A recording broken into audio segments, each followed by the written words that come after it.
নমস্কার বন্ধুরা, আজ আমরা আপনাদের দুটি আশ্চর্যজনক টোটকা সম্পর্কে বলতে যাচ্ছি, যা অত্যন্ত কার্যকরী। আপনি যদি কোনো উপায়ে এটি করতে পারেন, তবে মা লক্ষ্মী অবশ্যই আপনার বাড়িতে আসবেন। এর সাথে সাথে আপনার যে কোনো শত্রু যে কোনো জায়গায় থাকুক না কেন, প্রস্তুত থাকবে শত্রুরা, যারা এতদিন আপনার উপর ভারী পড়েছিল। তারা আপনার পা ধরবে এবং আর কেউ আপনার শত্রু থাকবে না। তাই মনোযোগ দিয়ে শুনুন। এই টোটকা করার জন্য আপনাকে একটি কাকের পালক জোগাড় করতে হবে। হ্যাঁ বন্ধুরা, এই কাকের পালক আপনাকে আঘাত সম্পদের মালিক করে তুলতে পারে। বলা হয় কাক অমরত্বের বরপ্রাপ্ত। এই কাক নিজে থেকে কখনো মরে না। এছাড়াও কাককে শনিদেবের বাহন মনে করা হয়। তাই কাকের পালকের টোটকা করলে আপনি শনিদেবের আশীর্বাদ পেতে পারেন। এর জন্য আপনি যদি কাকের পালক কোথাও পড়ে থাকতে দেখেন, তাহলে চুপচাপ তুলে ঘরে নিয়ে আসুন।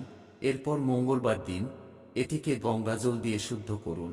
এবার পালক অনুসারে একটি সাদা কাপড়ের ছোট টুকরো নিন এবং সেই কাপড়ে পালকটি ঢেকে দিন, অর্থাৎ এটি চারপাশে মুড়িয়ে দিন এবং তারপর একটি লাল সুতো দিয়ে ভালো করে বেঁধে দিন।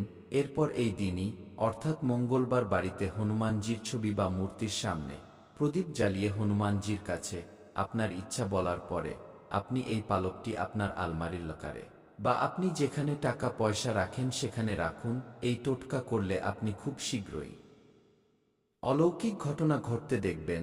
আপনার ঘরে কেবল সুখ আসবে তা নয়, আপনার শত্রুরা যারা আপনাকে বিরক্ত করত, তারা আপনার সাথে দেখা করতে প্রস্তুত হবে। এই টোটকা আপনি কোনো হনুমানজির মন্দিরে গিয়েও করতে পারেন।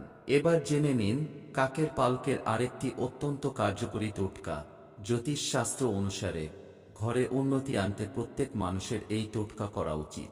আপনি যদি কাকের একটি সম্পূর্ণ কালো পালক খুঁজে পান, যা নিজে থেকে বেরিয়ে আসে, তবে তা আপনার বাড়িতে নিয়ে আসুন।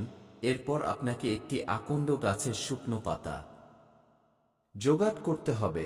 এবার সেই কাকের পালক বিশুদ্ধ জলে ধুয়ে শুকনো আকন্দ পাতায় রেখে নিচের মন্ত্রটি জপ করে 108 বার ফু দিয়ে অভিমন্ত্রিত করুন। ফু দেওয়ার মন্ত্র: ওম কাকভূষিন্দি নম, সর্বজন মোহয়ে মোহয়ে, বস্য বস্য, কুরু কুরু সাহা।